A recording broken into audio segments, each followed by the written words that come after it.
وہ ہر کونے میں اپنے گھر کے پڑھتے تھے. اللہ نے بہت مال دیا, 4 بیویاں بھی دی, اور جب ان کا انتقال ہوا تو اتنا زیادہ پیسہ سونا نکلا ان کے گھر سے کہ اس کو وراثت میں تقسیم کر رہے تھے. کاٹتے کاٹتے ان کی کدالیاں جو تھی, ہتھوڑے, وہ بھی ٹوٹ گئے, لیکن سونا ختم نہیں ہوا تھا. اور ایک جنات کا وظیفہ, جنات بھی صالحین ہوتے ہیں نا, ایک جنات نے کہا کہ بھائی 100 مرتبہ آیت الکرسی زندگی میں 1 مرتبہ پڑھ لو, ایک بیٹھک میں, زندگی میں 1 مرتبہ, روزانہ نہیں, 1000 مرتبہ نہیں پڑھنا, 100 مرتبہ 1 مرتبہ پڑھ لو بیٹھ کر. آدھا گھنٹہ لگے گا, 1 گھنٹہ لگے گا بس. اور پھر ہر نماز کے بعد 1 مرتبہ 2 مرتبہ پڑھتے رہو, تمہاری طرف جنات دیکھے گا بھی نہیں. بولے ہم لوگ دیکھیں گے بھی نہیں تمہاری طرف. یہ بولے اتنا پاورفل ہے. آج کل پریشانیاں بہت ہیں, یعنی چونکہ میں تو جگ پیر ہوں نا. جگ پیر کا مطلب ہے کہ ساری دنیا میں ہمارا سبق پہنچتے ہیں. ہر آدمی بیچارہ, ہر آدمی, ہر لڑکی, ہر مرد, ہر عورت جو ہے وہ اپنے یعنی بات بیان کرتی ہے, میرا یہ ہے, میرا یہ ہے. آسان طریقہ بتاتا ہوں. گھر کے 4 کونے ہوتے ہیں عام طور سے. یہ جس کمرے میں میں بیٹھا ہوں 4 کونے ہیں, 1 2 3 4. گھر کے 4 کونے ہوتے ہیں. ہر کونے میں 1 مرتبہ آیت الکرسی پڑھ کے دم کر دو. 24 گھنٹے میں 2 مرتبہ, دن میں 1 مرتبہ, رات میں 1 مرتبہ. اچھا, اللہ نے آپ کو بہت بڑا بنگلہ دیا ہے, ماشاءاللہ, اللہ اور بنگلہ دے اور بہت دے, ہماری دعا ہے آپ کے لیے. ہر کمرے میں جا نہیں سکتی, ہر کمرے میں پڑھ نہیں سکتی. آپ ایک کمرے میں پڑھو, اس کا اثر پورے گھر میں چلا جائے گا انشاءاللہ. جیسے ہمارا یہ مدرسہ ہے یا کسی کا مکان ہے جو ہے, آپ یہاں بھی پڑھ لو گے تو اس کا اثر آپ کے سب جگہ پہ چلا جائے گا انشاءاللہ. یہ حضرت عبدالرحمن ابن عوف کا معمول تھا. حضرت عبدالرحمن ابن عوف کا یہ عمل تھا, وہ کرتے تھے اور کہتے تھے کہ دیکھو میں یہ کرتا ہوں. حضور نے نہیں بتایا تھا ان کو, یہ تجارب صالحین میں سے آئے گا.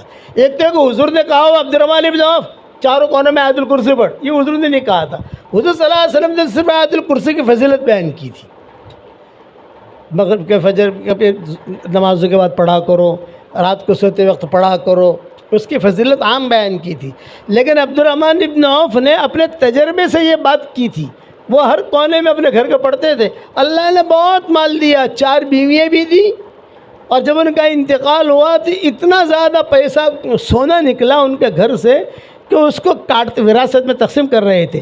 کاٹتے کاٹتے ان کی کدالیاں جو تھی, ہتھوڑے, وہ بھی ٹوٹ گئے, لیکن سونا ختم نہیں ہوا تھا. یہ عبدالرحمن ابن عوف, ان کے بدن پر بال بہت تھے اور داڑھی ان کی بہت گھنی تھی. عبدالرحمن ابن عوف کی بال اتنے تھے کہ جوئیں پڑتی تھی. جیسے عورتوں کے بال میں جوئیں کیوں پڑتی ہیں, بال زیادہ ہوتے ہیں. اگر مرد بھی ایسے ہی بال رکھے تو ان کے بالوں میں بھی جوئیں پڑے گی, تو ان کے بدن پر جوئیں پڑتی تھی. یہ حضور کے پاس آتے تھے اور کہتے تھے کہ حضرت جوئیں بھی پڑتی ہیں, اور دوسرا یہ کہ مجھے یہ کپڑے بھی راس نہیں آتے, سوتی پہنوں, یہ پہنوں. آپ نے فرمایا تو ریشم کا پہن جا. حضور نے ان کو ریشم پہننے کی اجازت دی تھی, صرف عبدالرحمن ابن عوف کو, اور کسی کو نہیں. ان کا دیکھے دیکھے خالد ابن ولید نے بھی کرتا سلا لیا کہ دونوں کے مزاج میں میل نہیں تھا. عبدالرحمن ابن عوف اور خالد ابن ولید کے مزاج میں میل نہیں تھا, کچھ نہ کچھ کھٹپٹ ہوتی رہتی تھی. حضور کے پاس قصے آتے تھے تو حضور سمجھاتے تھے یہ کرو, یہ کرو, یہ کرو. تو خالد ابن ولید نے پہن لیا. حضرت عمر نے کہا بھائی خالد یہ کیا؟ تو خالد بن ولید نے کہا وہ چچا کو تو کہتے نہیں, آپ دیکھو پہن کر آئے ہیں ریشم کا کپڑا, اور میں پہنتا ہوں تو اشکال کرتے ہو آپ. یہ حضرت عمر سے کہا. حضرت عمر نے کہا چچا کو تو حضور نے اجازت دی تھی, تجھے اجازت دے دی ہے, اسے نکال. چنانچہ نکال دیا انہوں نے جا کر. لیکن ریشم تھا مہنگا, تو انہوں نے اپنے چھوٹے بچوں کے کپڑے بنا لیے. ضائع نہیں جاوے نا, عورتوں کی عادت ہوتی ہے ضائع نہیں جاوے, ٹکڑا ہے یہ ہے, یہاں لگا لو, یہاں لگا لو, یہاں لگا لو. بچے کو بنا لیا. بچے لے کر آئے خالد ابن ولید. جب بچے لے کر آئے تو حضرت عمر نے کہا بھی یہ کیا؟ یہ کہا حضرت وہ میرا کپڑا تب ضائع ہوتا. بولے ان کو بھی اجازت نہیں ہے, مردوں کو اجازت ہے ہی نہیں, نکال ان کے کپڑے. صرف عبدالرحمن ابن عوف, حضور نے خاص اجازت دی تھی ان کو, صرف ایک ہی صحابی اور کوئی نہیں. یہ عبدالرحمن ابن عوف کیا مال بھی اللہ نے بہت دیا اور ان کا معمول تھا یہ. میں نے بکھرے موتی میری کتاب ہے، یہ آپ کے ہاسوڑ میں بھی ہوگی، کئی خواتین کے پاس بھی ہوگی، 12-13 جلدیں آ گئی ہیں اس کے الحمدللہ. اس میں نے مضمون لکھا ہے کہ عبد الرحمن بن عوف کا یہ معمول رہا تھا کہ اپنے گھر کے چاروں کونوں میں آیت الکرسی پڑھتے تھے. آپ اگر یہ معمول بنا لو گی انشاءاللہ تو جنات، جادو، نظر، حسد سب بھاگ جائے گا. ہمارے خاندان میں ایک خاتون تھی، بہت بیمار رہتی تھی، تو مولانا یوسف صاحب رحمۃ اللہ علیہ خواب میں آئے اور مومن کا ہتھیار دکھائی.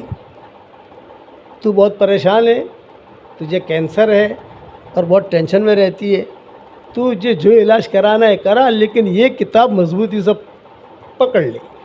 مومن کا ہتھیار دکھائی مولانا یوسف صاحب رحمۃ اللہ علیہ نے کہ یہ کتاب پکڑ لے. اب وہ دیکھا تو ارے یہ تو مولانا کی کتاب ہے. منگوائی الحمدللہ، اور منگوانے کے بعد جو اللہ کے کرم سے ٹھیک ٹھاک ہے، چل رہی ہے ماشاءاللہ. اس لیے مومن کا ہتھیار بھی پڑھو، اور یہ آیت الکرسی والا عمل بھی میری طرف سے میں ہدیہ دیتا ہوں آپ کو. اسے کرو آپ اپنے گھر کے چاروں کونوں کے اندر چپکے سے پڑھ لینے کا.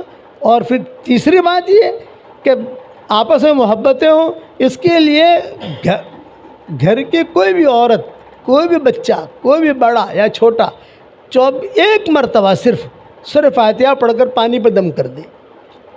وہی پانی چائے میں استعمال ہوگا، وہی پانی کھانے میں استعمال ہوگا، وہی آپس میں محبتیں رہے گی انشاءاللہ. اور دین پر چلنے کی کوشش کرو. الحمدللہ نحمدہ ونستعینہ ونستغفرہ ونؤمن بہ ونتوکل علیہ ونعوذ باللہ من شرور انفسنا ومن سیئات اعمالنا ونعوذ باللہ من شرور انفسنا ومن سیئات اعمالنا من یہدہ اللہ فلا مضل لہ ومن یضللہ فلا ہادی لہ ونشہد ان لا الہ الا اللہ وحدہ لا شریک لہ ونشهد أن سيدنا ومولانا محمدا عبده ورسوله صلى الله عليه وعلى آله وأصحابه وبارك وسلم تسليما كثيرا كثيرا. أما بعد فأعوذ بالله من الشيطان الرجيم. بسم الله الرحمن الرحيم.